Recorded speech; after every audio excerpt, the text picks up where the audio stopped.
Chapter 17 focuses on the process of evolution, so change in a population over time. All right, but what is a population? All right, a population, a group of interbreeding individuals. All right, they are the same species, and they live in the same area. So you can have traits or morphological structural changes that may occur within the population, but then over time, if this uh, trait allows for an improvement in survival and a higher probability of reproduction, then over time, natural selection will drive evolution to take place. Right? So when you think of traits, all right, these may be structural or morphological. All right, so morphology relates to structure. Sometimes this natural selection not only drives morphology, but behavioral and physiological changes as well. Remember, the smallest unit that can evolve is the population. Now, within a population, you have variation. There's a lot of variation. For example, we look at these snails as well as us, human beings. There are a lot of variation in the population. Now, the reason for this, of course, you can have changes. So, mutation, right, can be a source of new alleles. Of course, we have variation during the process of meiosis. You do have crossing over, which is changes or exchange of genetic material on the chromosome. Of course, independent assortment, it's independent of how your chromosomes with the variations, how they connect as well.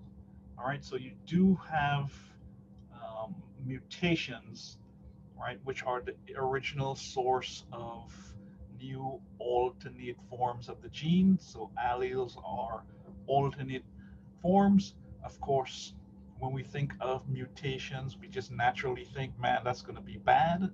But not all mutations are bad. All right, some are, of course, lethal, but for the most part, they're really neutral. They allow for uh, variation within the population, right? So evolution change in the population over time, but what drives evolution? Natural selection. Natural selection drives evolution. How does it do that? In two ways. It increases survival and increases the probability of reproduction within that particular species. Now, if we think of a population, all right, there are five criteria that we will talk about, Hardy-Weinberg principle, that may show if a population is in equilibrium. But if a population is changing, what you will see is mutation, natural selection, genetic flow, and gene flow. And we will talk about each of these in more detail. So, five conditions which shows that a population is in equilibrium or not evolving, and that is also called the Hardy-Weinberg principle. So you saw a little bit about this in lab one. Notice for a population to not be evolving, you must have no mutations, so no changes in alleles. You must have a large population. You must have no gene flow, so no individuals leaving the population, no individuals coming into the population.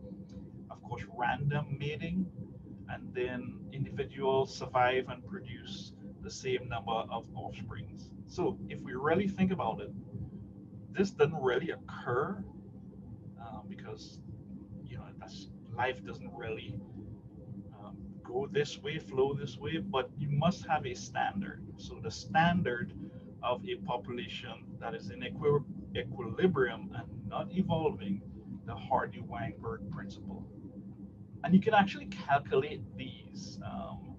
You can calculate these in equations p squared plus 2pq plus q squared equal 1. So like a quadratic equation where p squared represents the homozygous dominant, 2pq represents the heterozygous dominant, and of course q squared the recessive, right? And these show frequencies in alleles. So that's one equation.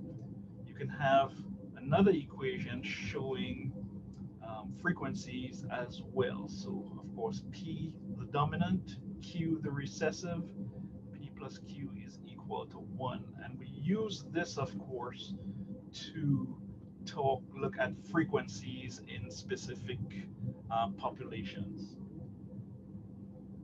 Now, natural selection, which drives evolution, we can have three different types: directional selection, stabilizing, and disruptive. So directional selection, if we look at this figure right here, notice that in a population in general, we see variants, different variable traits. So you go from one extreme, uh, coloration white, to light gray to maybe darker gray, and then eventually black trait coloration of this moth.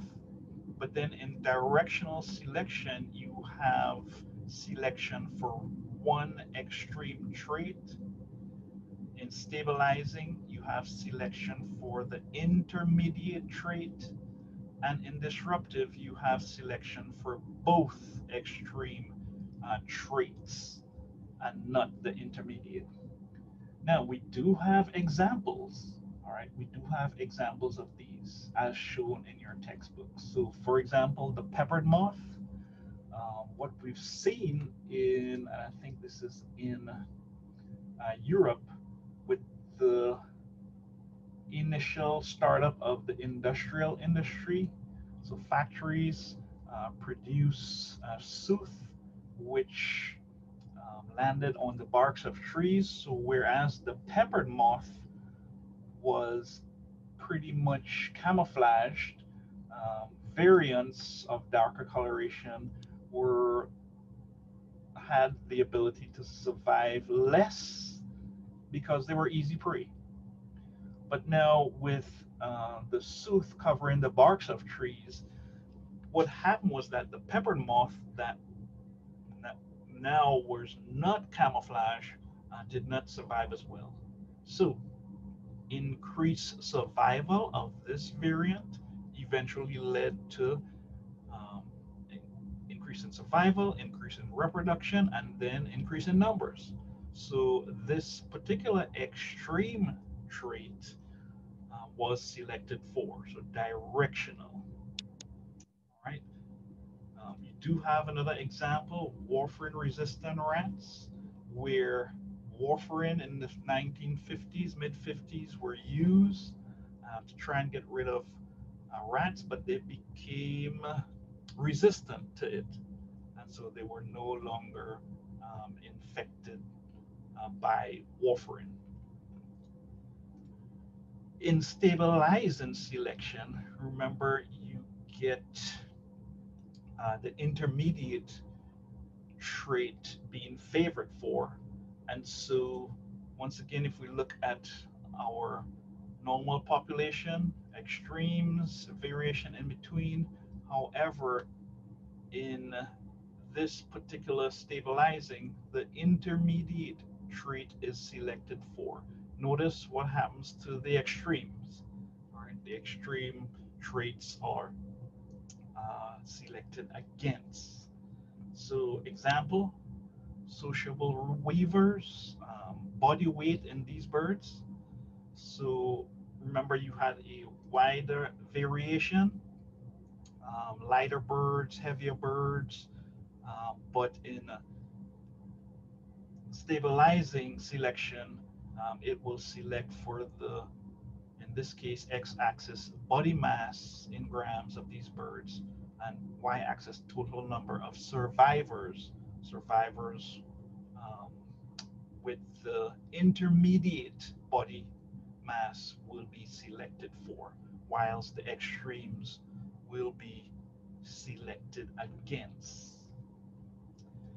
In disruptive selection, your intermediate traits are eliminated and your extreme traits are selected for. So examples, African seed crackers, in this case, bill size, right? So if you had small beaks and large beaks, those two birds will, these traits will be selected for. A bird with an average size bill or beak will be selected against and will not survive. So let's talk a little bit about natural selection. How do you get diversity? Sexual selection. Usually, organisms or creatures in general, they have different types of morphology in their genders. And so, usually, the gender that's the strongest mates will, of course, during rivalries, males will try and defeat other males. And so, the strongest male will have access to pass their genes to the next generation with, of course, your females. And so, what do you see? If you have competition between males, you see sexual dimorphism. So, you see the males, um, example, a lions, being stronger, huge manes. Um, you see this in things like elephant seals, all right? They're more aggressive. So, the male seals, male lions, of course, they compete with each other. And so the victor of this competition essentially is the strongest male and therefore will have access to mate with uh, females. You see this as well in birds. So, birds of paradise, you see these really elaborate plumage. Males perform these dances to attract females, which may not have these colorful plumage. But the best male with the best dance, with the best color feathers, will attract the females. You also have genetic drift.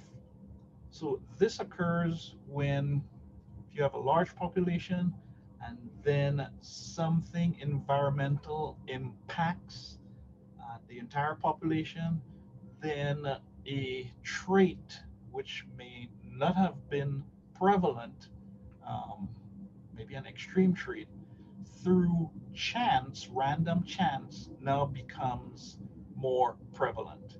And so that is called genetic drift, random chance, where these alleles may not have been prominent in the large population, but because there is a small population now, it becomes more readily apparent. So we do um, see also founder effect where a small number of a population leaves and establishes another population somewhere else. So we see this a lot with birds, the Hawaiian Islands, and we'll talk about that. Now, the drawback of founder effect is that the small, maybe 4 or 5 individuals leaving the main population, maybe one family. And so with that, when they establish in a new area or new environment, you have closely related members mating, also known as inter or inbreeding. And so because you have inbreeding between close relatives, you have genetic disorders. So one example, Ellis Van Creveld syndrome. See this with the Amish. And so what we see is genetic disorders like heart defects, dwarfism, polydactyly, which is an extra um, finger. So we see this then. Now, what can add variation to the population is gene flow. So members can leave the population, or individuals can come into that population and um, transfer their genes. How do we get formation of species? All right, we get this through speciation, formation of new species, speciation. But what is a new species? And so we will talk about reproductive isolation. So sperm and egg come together to fertilize and form a zygote. But to determine reproductive isolation, what that is we have to have two things: pre-zygotic or post-zygotic. So in pre-zygotic, sperm and egg of two different species never meet. In post-zygotic, sperm and egg of two different species does have a chance to meet. All right, and so we'll talk about different examples of that. So, a few examples of pre-zygotic. All right, so remember, when a sperm, egg of one species comes together, fertilization, that very first cell is a zygote. All right, so pre-zygotic isolation, reproductive isolation, temporal isolation. So different species breed at different times. So a species breeding in the fall versus a species breeding in the winter, their sperm and egg never meets. All right, pre-zygotic reproductive isolation. Mechanical isolation, their reproductive parts do not match. All right, mechanical. Ecological isolation. So why is a horse and a whale, why are they different species? Well, they live in different habitat. All right, they almost never meet. So ecological isolation. And then behavioral isolation. All right, some animals have, of course, different behaviors. And so animals with different behaviors, um, definitely two different species, right, may not be attracted to a behavior that may be normal in one species and adequate in one species, but to another one doesn't really cut it. Some examples of post-zygotic reproductive isolation: gamete incompatibility. So, yes, two different species, sperm and egg, they meet, but um, their gametes, also known as sperm and egg, they're incompatible. All right, so they do not fertilize or form a zygote. Hybrid inviability. So these this is a case where sperm and egg meets and form zygotes, but their fitness, so offspring, such next generation, you don't get many. Now, some of these, for example, ligers or tiglions, these are kind of forced by humans. And then lastly, hybrid sterility. So two different species, horse and donkey, sperm and egg meet to produce a mule. All right, so it's a hybrid, but the hybrid mule, I mean, you cannot mate two mules to get another mule. All right, the offsprings are sterile. Now you can have speciation forming through allopatric speciation. There is a presence of a physical barrier, so water, an island, things like that. It has to be barrier, a geographic barrier.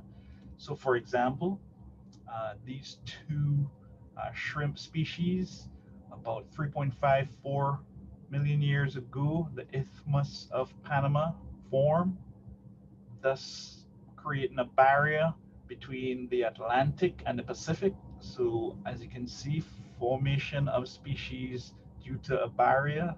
So, notice the Atlantic species has a larger, in this case, it looks like a right chile or pincer, whereas the species in the Pacific has an enlarged left pincer. Right, so we also see this in the Hawaiian Islands.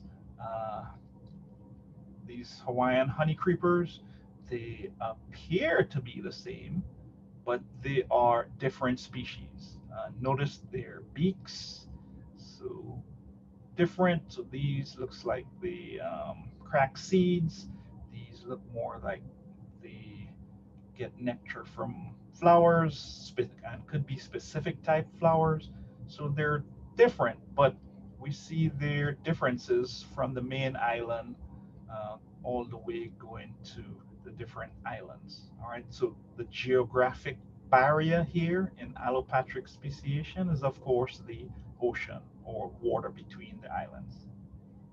Now, you do see sympatric speciation where there's no physical barrier, but then you see many species forming, all right? So without that physical barrier. One really cool example is, of course, cichlids. There are hundreds of species of cichlids forming in the same lake, Lake Victoria, Lake Malawi. No physical barrier. They're just close together, but they maintain their species. Now, you do have larger versions of changes in populations over time. One example is stasis. So, stasis looks at populations or species that actually have stayed the same for hundreds and hundreds of years. In fact, they even look prehistoric. So, horseshoe crabs are a good example. Horseshoe crabs look really, really prehistoric. Coelacanth. Um, Coelacanths were thought to be extinct. And then a grad student, right, looking in a fish market in, you know, Asia, saw a coelacanth being sold by a fisherman and was just blown away because here is an extinct um, species, and then it's no, it's here. And so she, of course, contacted her advisor, and then pretty much rediscovered the coelacanth. Now, the coelacanth lobefin fish is different to fishes because if you take a bluegill or a catfish, you can cut its fins and that's it. But in the coelacanth, it has limbs, bones extending into the fins. All right, suggesting possibly eventually limbs and formation of land animals or a missing link. All right, and so this was a very important find. Of course, I was lucky as well. This one, can't remember what year this was, but the Museum of Natural History in Washington D.C. had this coelacanth on loan, and I thought it was so cool when I saw it. The person who took the photo had to calm me down because I was so excited to actually be this close to one alive, well, not living, but preserve specimen of a coelacanth. Now you can have exaptation or morphological structures today used for something totally different than in the past. So, for example, birds. Birds are the only organisms extant or living that have feathers on the planet. All right. When we think of birds, we think of what? Flying. But apparently, fossils showing feathers in dinosaurs, their function was pretty much insulation. All right. Of course, you've had mass extinctions, I mean, we look at fossils, we radiometric dating, we find certain fossils, and scientists are able to um, estimate mass extinctions of populations. Like we know dinosaurs became extinct 65 million years ago because of evidence of a meteor landing just off the coast of Belize. And so scientists are able to conduct rigorous research to make some pretty good estimates of when these mass extinctions were. Now, coming after mass extinctions is adaptive radiation. All right, these periods and times where you have a massive explosion of new species, like just suddenly an explosion of new species, and so that again um, looks at really genetic diversity, biodiversity increases. Coevolution. So my favorite one is the clownfish and sea anemones. All right, clownfish are really poor swimmers. They need the safety of their sea anemones, and of course, the sea anemones sting other fishes, but not the clownfish. All right, so they both two different species, sea anemones and clownfish, they have evolved to exist with each other and survive actually better in the presence of each other. So, in terms of organisms, all right, how do we know organisms, different creatures, different species, um, descendants? What were their ancestors? And so we use phylogeny, all right, which looks at evolutionary history to determine uh, ancestors and descendants. And so, one main reason we determine this, or scientists determine this, is using or looking at synapomorphies. All right, so looking at shared derived characteristics. All right, so we know we are mammals. All right, human beings, dogs, cats, rats, horses, elephants, we're mammals because our shared derived characteristics, our main ones, hair or fur and mammary glands. Okay. Now, synapomorphies and the looking at evolutionary relationships, you usually typically see them displayed as cladograms.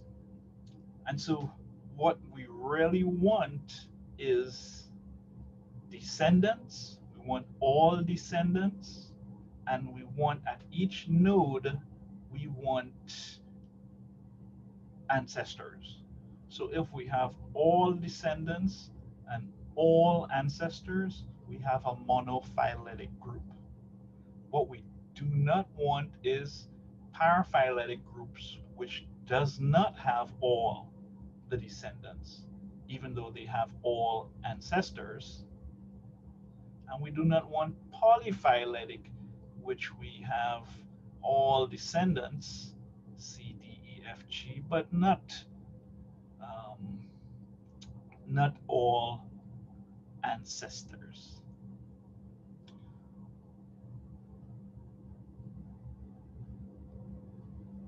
Chapter 17.